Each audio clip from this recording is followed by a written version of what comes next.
Hai semua, apa kabar? Saya Motomat Saleh. Selamat datang ke channel saya dan selamat datang ke review Cleveland Ace 250. Sekarang saya nak kasih walk around sikit. Lepas tu tunjuk you guys bunyi exhaust.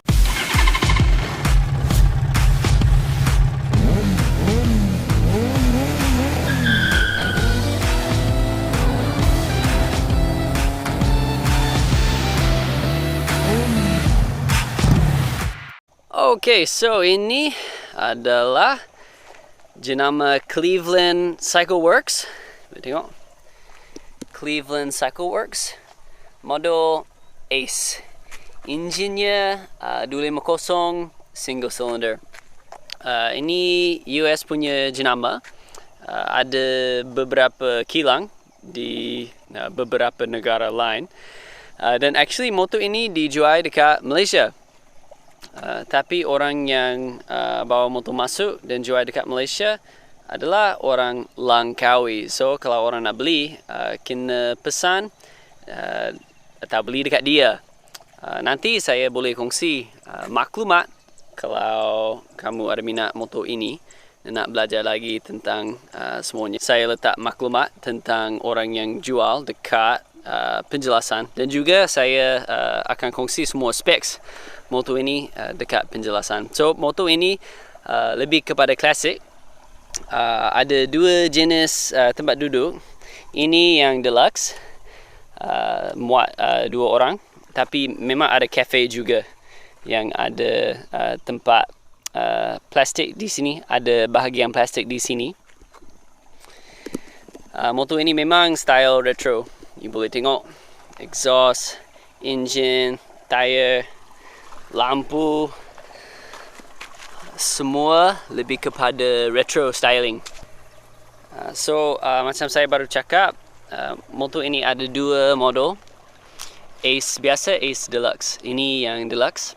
Dan yang beza, rim depan 17, belakang 17 kalau tak salah. Dan juga ada bars yang naik sikit. Yang biasa ada bars rata, lebih kepada cafe, bukan klasik. Motor ini memang klasik. Ada carburetor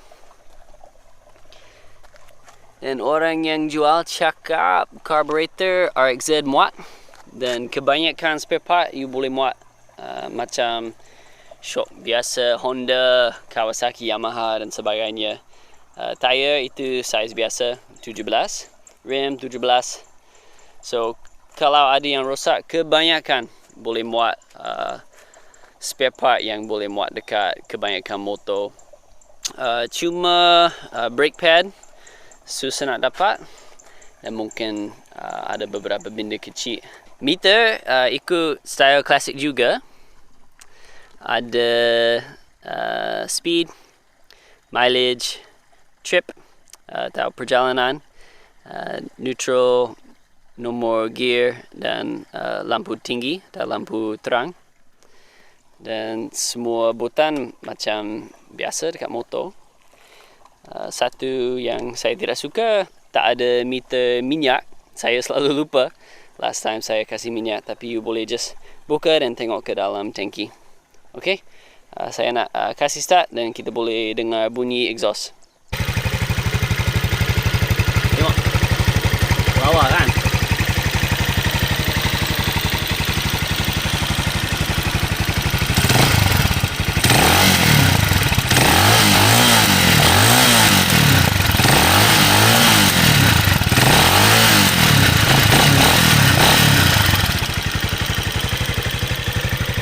So sekali lagi, ini jenama Cleveland Cycle Works Ace 251.